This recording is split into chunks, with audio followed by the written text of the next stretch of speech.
कैसे आप देख रहे हैं JDU एजुकेशन यूट्यूब चैनल। आपका स्वागत है।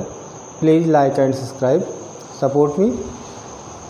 चलिए, इससे पहले हमने पढ़ा कि हृदय कैसे कार्य करता है, फिर वाहिनियाँ क्या होती हैं, धमनी, शिराएँ और केशिकाएँ क्या हैं।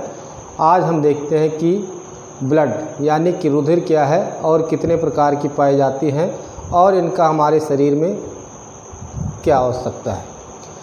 तो सबसे पहले हम देखते हैं कि रुधिर क्या है। रुधिर का मतलब होता है जितनी भी कशेरुकी प्राणी होते हैं। कशेरुकी मतलब होता है अकशेरुकी, दो प्रकार के पाई जाती हैं, कशेरुकी तथा अकशेरुकी।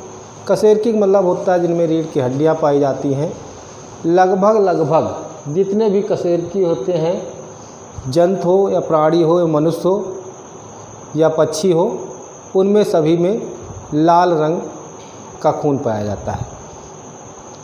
और जो अकशेरुकी जंतु होते हैं, उनमें भी रक्त पाया जाता है, लेकिन वो रंगहीन होता है, उसमें लाल रक्त कणिकाएँ नहीं पाई जाती हैं। तो देखते हैं सबसे पहले कि रुधिर क्या है। रुधिर शरीर में कटने, खरोंच लगने पर तरल पदार्थ जो लाल रंग का होता है, यानी कि आप देखते हैं जब खरोंच लग जाती, कहीं कट जाता है, कहीं चोट लगती है, तो जो तरल पदार्थ निकलता है उसी को हम क्या कहते हैं? खून कहते हैं, रक्त कहते हैं। लाल रंग का होता है, या रुधिर या रक्त कहलाता है। ये क्या कहलाता है? रुधिर या रक्त कहलाता है। रक्त सभी कशेरुकी जंतुओं में पाया जाता है। अभी हमने बताया था मछली, मेढक, छिपकली, मनुष्य, चिड़िया आदि में क्या होता है? लाल रक्त पाया जाता है, लाल रुधिर पाया जाता है। और कुछ अकशेरुकी जंतुओं में रक्त पाया जाता है। अभी हमने क्या बताया था? अकशेरुकी क्या है? जैसे अकशेरुकी मतलब होता है जो छोटे छोटे जीव जंतु होते हैं, उनमें खून पाया जाता है, परंतु वो लाल रंग का नहीं होता है, रंगहीन होता है या अन्य रंगों का होता है। रुधिर का कार्य क्या है? आप जानते हैं रुधिर क्या कार्य करता था? ऑक्सीजन को लाने और कार्बन डाइऑक्साइड को निकालने का कार्य करता है, यानी परिवहन का कार्य करता है। परिवहन मतलब क्या होता है? लाना और ले जाना। परिवहन मतलब क्या होता है? लाना और ले जाना। मनुष्य में रुधिर के दो भाग होते हैं। मनुष्य में क्या होते हैं? रुधिर के दो भाग होते हैं, जिसे हम कहते हैं रुधिर कणिकाएँ और प्लाज्मा कहते हैं। क्या कहते हैं? रुधिर कणिकाएँ और प्लाज्मा कहते हैं। रुधिर कणिकाएँ और प्लाज्मा कहते हैं। फिर इसके बाद आता है कि रुधिर कणिकाएँ। रुधिर कणिकाएँ यह लगभग रुधिर का 45% होता है। कितना होता है?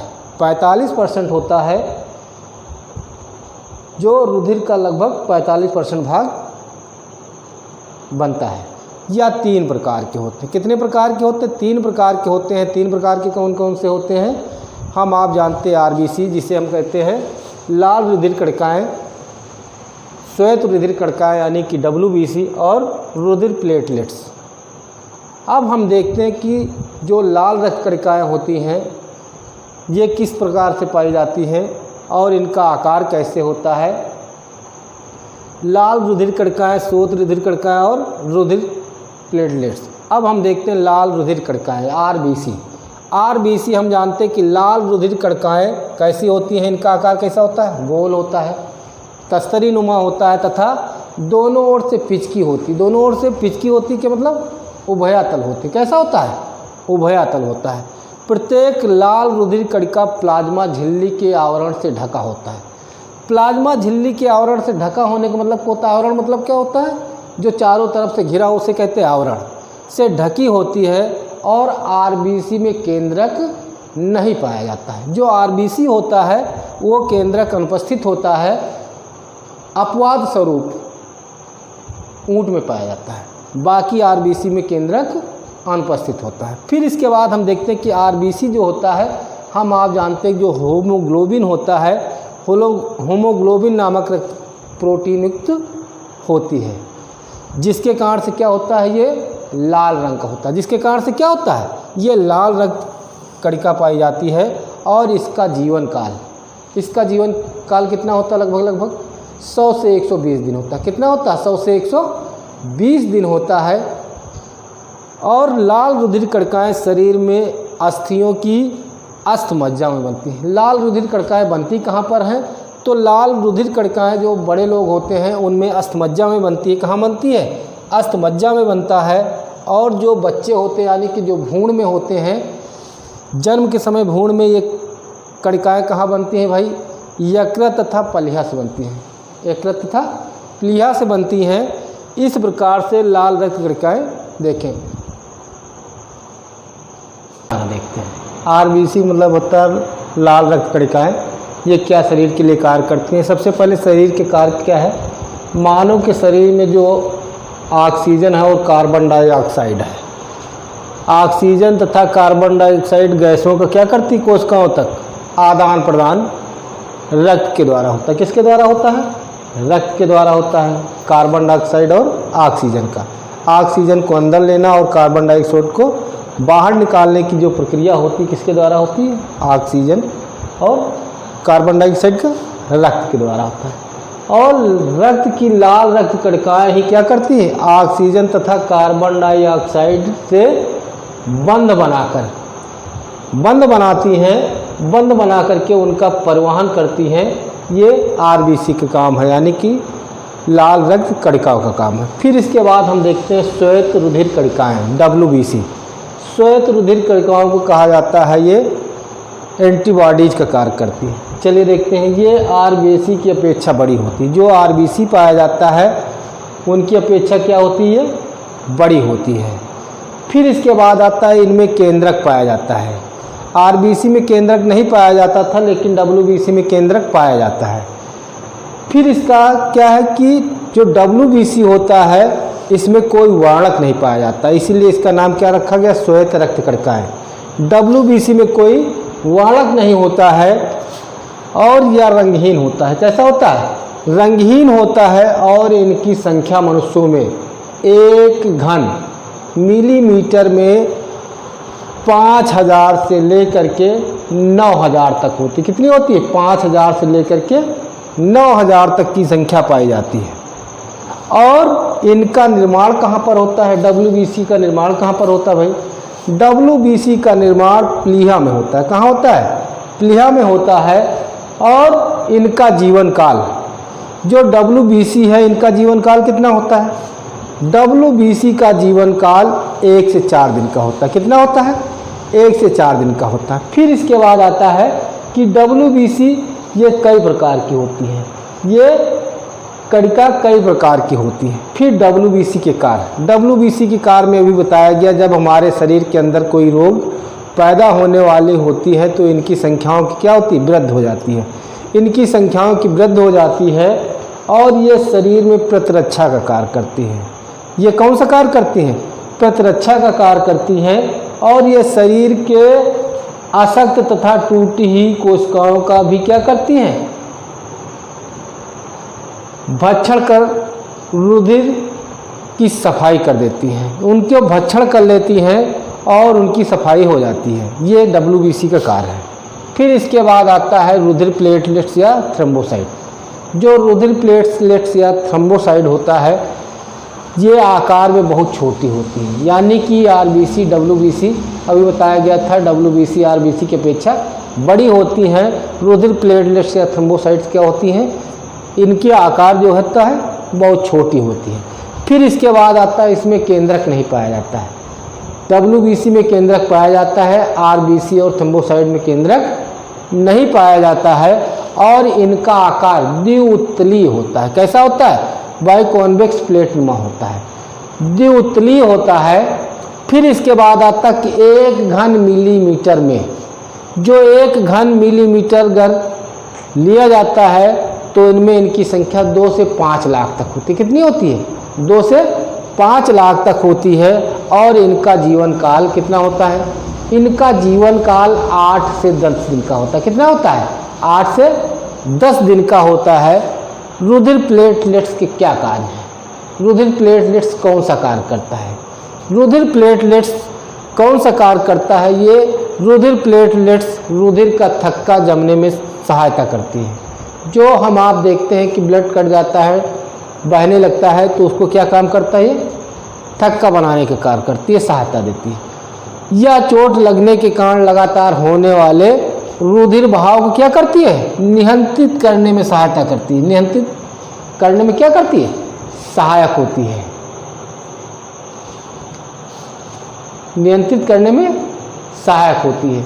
देखिए आरबीसी में क्या बताया गया, आरबीसी में केंद्रक नहीं पाया जाता है, इनका आकार अपेक्षाकृत छोटा होता है। डब्ल्यूबीसी का आकार अपेक्षाकृत क्या होता है? बड़ा होता है। और रुधिर प्लेट्स का आकार कैसा होता है?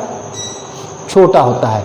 ये द्वितलीय आकार का होता है। इसमें बताया गया कि 1 घन मिलीमीटर में 2 से 5 लाख तक की संख्या होती है और इनका जीवन काल 8 से 10 दिन होता है। डब्ल्यूबीसी का जीवन काल कितने दिन का होता है? 1 से 4 दिन का होता है। आरबीसी का जीवन काल कितना होता है भाई? 100 से 120 दिन का होता है। कि रुधिर प्लाज्मा क्या है, ब्लड प्लाज्मा क्या होता है, इसके बारे में हम पढ़ते हैं। प्लाज्मा का मतलब है कि यह एक हल्का पीला, साफ, चिपचिपा तथा तरल पदार्थ है।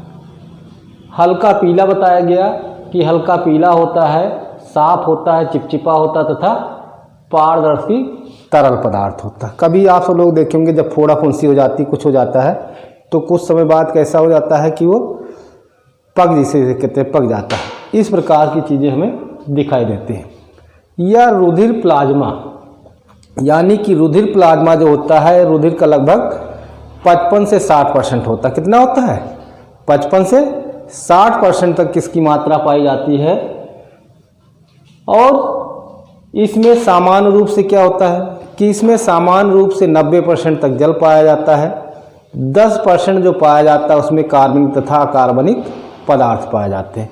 कार्बनिक तथा अकार्बनिक पदार्थ जो होते हैं, इस अकार्बनिक पदार्थ के कारण, यानी कि अकार्बनिक क्षारीय लवणों की कारण रुधिर प्लाज्मा कैसा होता है? क्षारीय होता है। कैसा होता है? क्षारीय होता है। अकार्बनिक क्षारीय लवणों के कारण रुधिर प्लाज्मा कैसा होता है? क्षारीय होता है। फिर दिया हुआ कार्बनिक पदार्थ, अभी बताया गया था अकार्बनिक और कार्बनिक पदार्थ पाए जाते हैं। और कार्बनिक पदार्थ में क्या होता है? कार्बनिक पदार्थों में क्या होता है? कार्बनिक पदार्थों में प्रोटीन्स, ग्लूकोज, वसा अम्ल तथा हार्मोन्स विद्यमान होते हैं। बताया गया प्रोटीन्स है, ग्लूकोज है, वसा अम्ल है तथा हार्मोन्स विद्यमान होता है। फिर इसके बाद आता है कि रुधिर एक तरल संयोजी ऊतक है। मात्र रुधिर एक ऐसी चीज़ है जो एक तरल संयोजी ऊतक के रूप में पाया जाता है, जो विभिन्न पदार्थों को पूरे शरीर में क्या करता है? परिवहन करता है। क्या करता है? परिवहन का मतलब होता है लाना और ले जाना। फिर इसके बाद आता है रुधिर का जमना तथा इसके लाभ। रुधिर का जमना और इसके लाभ क्या? हम आप जानते हैं कि रुधिर का कहीं कट जाता है, चोट लगती है तो खून बहने लगता है, रक्त बहने लगता है। और इस रक्त के लगातार बहने से मनुष्य की क्या हो सकती है? जब ब्लड की कमी हो जाएगी तो उसकी मृत्यु होने की संभावना होती है। तो हमारे अंदर ऐसी चीज़ें पाई जाती हैं कि ब्लड थोड़ी देर तक तो बहता है, फिर उसके बाद क्या होता है? स्वतः धीरे धीरे बंद हो जाता है। लेकिन अगर दुर्घटना हो जाए या किसी अन्य चीज़ में कट फट जाता है, टूट जाता है, तो वहाँ पर ब्लड लगातार बहता रहता है। ऐसी स्थिति में क्या होता है कि हमारे जो खून जमने की प्रक्रिया है, जो खून जमने की प्रक्रिया होती है, वो सामान्यतः क्या होती है? नहीं हो पाती है। इसी के कारण से इसकी अलग व्यवस्था है। तो सबसे पहले हम देखते हैं कि रुधिर का जमना तथा इसके लाभ क्या हैं। शरीर के किसी भी अंग के कट जाने पर रुधिर बहने लगता है, क्योंकि रक्त नलिकाएं क्या होती है? क्षतिग्रस्त हो जाती है। कट जाने से रुधिर बहकर निकलकर बहने लगता है। जो रुधिर बहने लगता है, बहता रक्त थोड़े समय बाद क्या हो जाता है? गाढ़ा होकर के अंत में एक पर्त कटे स्थान पर जम जाता है। हम आप देखते हैं जहाँ पर उंगली या कहीं पर कुछ कटता है तो थोड़ी देर तो ब्लड बहता रहता है, फिर उसके बाद चकत्ते टाइप का वो एकत्र हो जाता है और ब्लड जम जाता है। किंतु दुर्घटनाओं के समय जब रक्त का बहाव ज़्यादा होता है, यानी कि जब रक्त का बहाव दुर्घटना हो जाती है तो रक्त का बहाव ज़्यादा हो जाता है, तब रुधिर जमने की प्रक्रिया नहीं हो पाती। जो रुधिर जमने की प्रक्रिया नहीं हो पाती है और रक्त लगातार बहने से मृत्यु की संभावना बढ़ जाती है। बताया गया जब लगातार शरीर के अंदर खून बाहर निकल जाएगा तो धीरे धीरे क्या हो जाएगा, क्योंकि हम आप जानते हैं ब्लड के द्वारा ही ऑक्सीजन का और कार्बन डाइऑक्साइड का आदान प्रदान होता है, इसके कारण से मृत्यु होने की संभावना बढ़ जाती है। फिर इसके बाद हम देखते हैं रुधिर कैसे जमता है। रुधिर का कैसे जम जाता है इसके बारे में हम आप पढ़े होंगे कि फाइब्रोजिन नामक एक पदार्थ पाया जाता है जिसके कारण से ब्लड क्या होता है, जम जाता है। लेकिन इसकी एक लंबी प्रक्रिया है जिसे रासायनिक प्रक्रिया कहते हैं। क्या कहते हैं? रासायनिक प्रक्रिया कहते हैं। रुधिर कैसे जम जाता है? रुधिर का जमना एक क्या है, रासायनिक प्रक्रिया है, यानी कि रासायनिक प्रक्रिया है। और रुधिर जमने की संपूर्ण प्रक्रिया विभिन्न चरणों में पूर्ण होती है, यानी कि विभिन्न चरणों में संपूर्ण होने का मतलब होता है कि एक के बाद दूसरी, दूसरी के बाद तीसरी, यानी कि उसके विभिन्न चरण पाए जाते हैं। शरीर के क्षतग्रस्त स्थान पर रुधिर कोशिकाएं फट जाती हैं। हम आप जानते हैं रुधिर कोशिकाएं फट जाती हैं और रुधिर बह करके क्या होगा, वायु यानी कि हवा में संपर्क में आ जाता है। जब वायु हवा के संपर्क में आ जाता है तो क्षतग्रस्त ऊतकों के रुधिर की प्लेटलेट्स को विघटित होने से एक तत्व बनता है। जो ब्लड होता है वो प्लेटलेट्स में क्या हो जाती है, विघटित हो जाती है। इस विघटित होने से एक तत्व बनता है, उस तत्व का नाम क्या है भाई, जिससे प्लाज्मा में उपस्थित फाइब्रिनोजन नामक निष्क्रिय प्रोटीन फाइब्रिन में बदल जाता है। किस में बदल जाता है? फाइब्रिन में बदल जाती है। जो फाइब्रिन में बदल जाता है तो ये क्या होती है, एक रेशे की भांति कार्य करती हैं। ये रेशे की भांति होती, कैसे होती हैं? रेशे की भांति होती हैं। अनेक फाइब्रिन के रेशे क्षतग्रस्त, यानी कि जो फाइब्रिन के रेशे होते हैं जो क्षतग्रस्त के स्थान के ऊपर क्या करती हैं, जाल के रूप का आवरण कर लेती हैं, रूप में जम जाते हैं। रूप में क्या होते हैं, जम जाते हैं। इन रेशों में रक्त कणिकाएं कौन सी होंगी? आरबीसी होगा और डब्ल्यूबीसी होंगी। तो आरबीसी और डब्ल्यूबीसी क्या होती है, आपस में उलझ जाती हैं। जो आपस में उलझ जाती हैं और क्षतग्रस्त स्थान पर लाल थक्का जम जाता है। अभी बताए थे कि लाल थक्का जम जाता है और रक्त बहना क्या हो जाता है, धीरे धीरे बंद हो जाता है। कुछ समय बाद, यानी कि जो कुछ समय बाद क्षतग्रस्त स्थान से फाइब्रिन जाल से एक हल्के पीले रंग का द्रव निकलता है। एक हल्के पीले रंग का द्रव निकलता है, इसे सीरम कहते हैं। क्या कहते हैं? सीरम कहते हैं। कुछ समय बाद क्षतग्रस्त स्थान से फाइब्रिन जाल से एक हल्के पीले रंग का द्रव निकलता है, इसे क्या कहते हैं? सीरम कहते हैं। क्या कहते हैं? सीरम कहते हैं। फिर आता है नोट। अब हम देखते हैं कि पुरुषों में 1 घन मिलीमीटर, यानी कि जो 1 घन मिलीमीटर रक्त लिया जाता है उसमें आरबीसी की संख्या कितनी होती है। जब पुरुष होता तो उसकी आरबीसी की संख्या 55 लाख लगभग होती। कितनी होती है? 55 लाख होती है। ये पुरुषों की संख्या है। ये महिलाएं या स्त्रियों में ये संख्या कितनी होती है? 45 लाख से 50 लाख तक होती है। 45 लाख से 50 लाख तक होती है। फिर इसके बाद आता है, बताया गया था कि आरबीसी, जब हम आरबीसी पढ़े थे तो उसमें बताया गया था कि आरबीसी जो होती है वो केंद्रक नहीं पाया जाता है। वहाँ पर ऊँट का हमने उदाहरण दिया था, यहाँ पर लिख भी दिया है कि ऊँट के रुधिर में आरबीसी कैसा पाया जाता है? अंडाकार होता तथा केंद्रक युक्त होता है। और सभी ब्लड में क्या होता है? आरबीसी केंद्रक युक्त नहीं होता। फिर इसके बाद देखते हैं डेंगू रोग। हम आप सुने होंगे, पढ़े होंगे, देखे होंगे कि डेंगू रोग हो गया। जैसे आप सब लोग सुनेंगे डेंगू रोग हो गया तो डेंगू रोग क्या होता है, इसमें प्लेटलेट्स की संख्या कम होने लगती है। जब प्लेटलेट्स की संख्या कम होने लगती है तभी हमें आपको पता लगता है कि डेंगू बुखार हो गया, रोग हो गया। इस कमी को डेंगू रोग के प्लेटलेट्स की कम संख्या होने की लगती है, इससे डेंगू रोग की जाँच होती है, पता लगता है। इस प्रकार से ये वीडियो आज हमारी ख़त्म होती है। नेक्स्ट वीडियो में फिर मिलते हैं, तब तक के लिए धन्यवाद। जय हिंद।